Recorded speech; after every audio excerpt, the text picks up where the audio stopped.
Donc le premier enjeu des championnats du monde, c'est le titre de champion du monde. Une petite médaille, ça c'est toujours utile.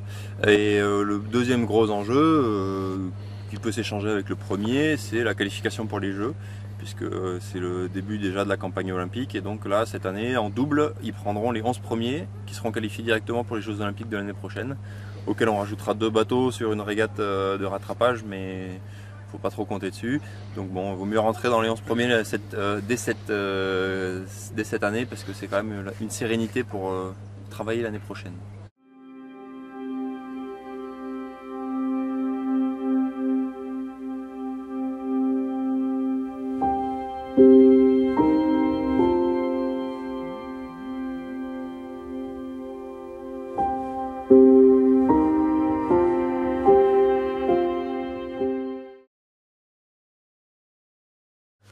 Les championnats du monde, du coup, on commence le 28 août, le dimanche, donc avec les séries qualificatives. On est 22 bateaux à courir.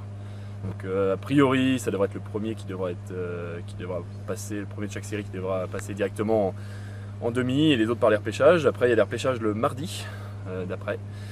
Et puis le 1er et le 2 septembre, ce seront les demi-finales et finales. Donc on court la finale le 2 septembre.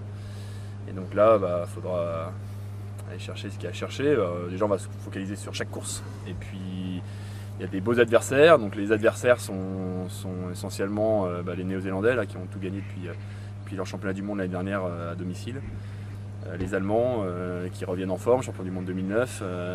Des Estoniens qui peuvent être des troublions. Les Anglais, bien évidemment, qui eux sont affûtés pour leur jeu l'année prochaine et qui veulent en découdre.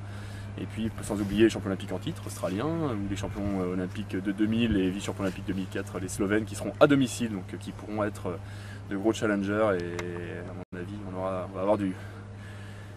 avoir du pain sur la planche. Voilà.